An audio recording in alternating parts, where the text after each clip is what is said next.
All right, everyone. People are enjoying hearing my thought process as I go through some of these swing trades that I get from my algorithmic watch list, which again will be part of my Substack. So make sure you're going to statsedgetrading.com, signing up for this free Substack there. But, there's one thing to say, okay, here's from an algorithm, there's some statistics behind this trade, but what's the actual thought process I do when I take the trade? So last week we talked about Robinhood, and I think there's a lesson there today that I want to look at as well. So we'll continue to go here and we'll just summarize for people who don't know. The idea was fairly simple. We have this anchored view app from the IPO date that was going on right here. You can see that we broke that. Now we're, hanging out above it, and this is just showing the sentiment from the IPO of the company to now, saying, "Hey, people are finally making some money on this name." And the premise again was simply the meme stocks, right? So we were talking about how, people, I'm sorry if you held GameStop and AMC. The idea was, I'm sorry you got scammed, right? It happens. It happens to everyone. You just need to make sure you move on and don't fall for all the Reddit bait. And this was way back here. It looks like we're falling apart. We're down 12% today. We're down in the after hours. AMC's returning to the pits at which it came.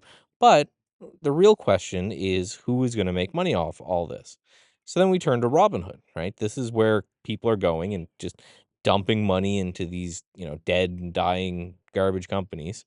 So Robinhood makes money, whether GameStop goes up, GameStop goes down, Robinhood does great, and Robinhood makes money. So we were looking at that, and it had this nice breakout bar you can see right here out of this declining trend line. A nice breakout occurred there. So I talked about, hey, if we can get above these highs, I'm going to take some. And I did, had about a day and a half rally. Sold a little bit, but really nothing to talk about.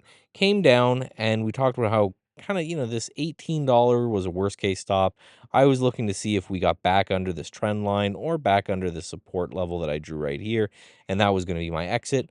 That exit held, and we started to bounce off. So what I want to talk about is when I add to trades, what the reason for adding to trades is, and why I think adding to trades in some situations makes sense and some situations don't. So first of all, the main rule for adding to a trade is I'm not going to add to a trade because I bought it at price X and it dropped immediately to price Y and I'm doubling down. There's, Paul Tudor Jones, which was one of the greatest trades of all time. He had something on his monitor that just said losers average losers. And it's the same idea. I will average into winners. I will never average into losers just to say, hey, I want to, maybe if I buy more here, then it has to bounce a little bit less to get me even. And that whole trap that a lot of us as traders have fallen into the past, I avoid that entirely. So that's just, straight off the bat. That's the first rules is never add into these losers as they kind of tank, right? But what I want to show you is a way that makes sense to add into winners. So let's just make the math simple for me because it's at the end of the day and I'm running out of coffee. So the first is, let's say my purchase price was $20 a share. It was a little bit over that. It was as it broke through this high, 2050-ish. But let's just, again, for simplicity, let's say $20 a share. And then my stop loss was $18 a share. So I'm risking $2 a share on this trade. I always take the value of my account. I take what an acceptable risk is for me on a percentage of the value of the account, and then I make that the trade. So, for example, let's just make it simple. I have $100,000 account, and I'm okay risking 1% of that per the trade. So I'm okay risking $1,000 on this trade. The stop is 2 points away, so I'm going to buy 500 shares. And I'm going to do that because if I buy it at 20 and it goes to 18, I'm going to lose $1,000. And that's what's acceptable to me on any given trade. My hope is that if I'm right, I make, 2,000, 3,000, 4,000, 5,000 on that thousand, right? Some multiple of that initial risk. Now, when it comes back here and it holds this level and then it starts to bounce higher, and I look to get back into or add to this trade, well, what I'm able to do now is let's just make all the numbers round for me. Let's say I add back in on this day at $20. Now my stop is no longer 18 down here, it's 19. So now I am looking to get in at 20 and my stop is now being raised up. This is one condition that I'm allowed to add to a position. Because you can see now I can take on the same $1,000 risk per trade, I can take an additional 500 shares. So now I have 1,000 shares of Robinhood. I'm risking $1 per trade, but that's still the 1% of my hypothetical $100,000 account. I'm still risking $1,000 on the trade. I'm just allowed to go bigger because it had this pullback and pushed higher.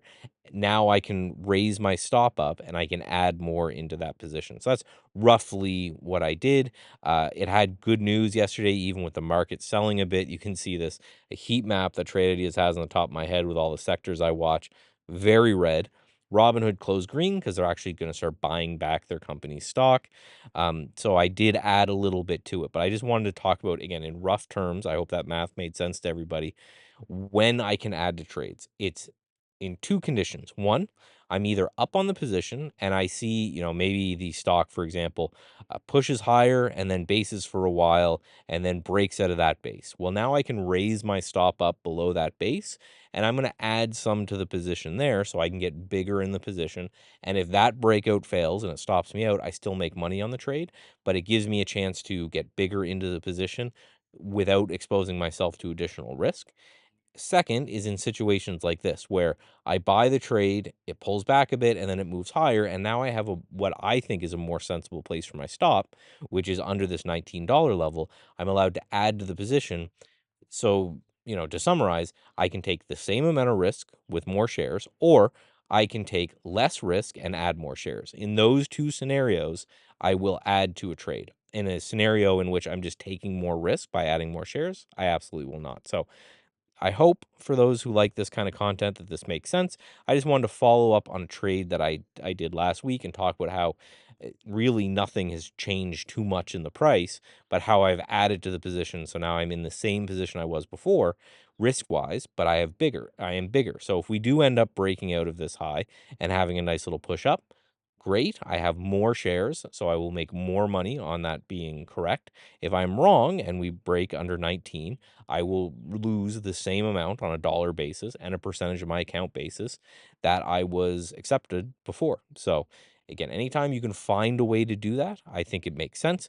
But again, losers add to losers. So make sure that's not part of your guys' plan. And I will talk to you later.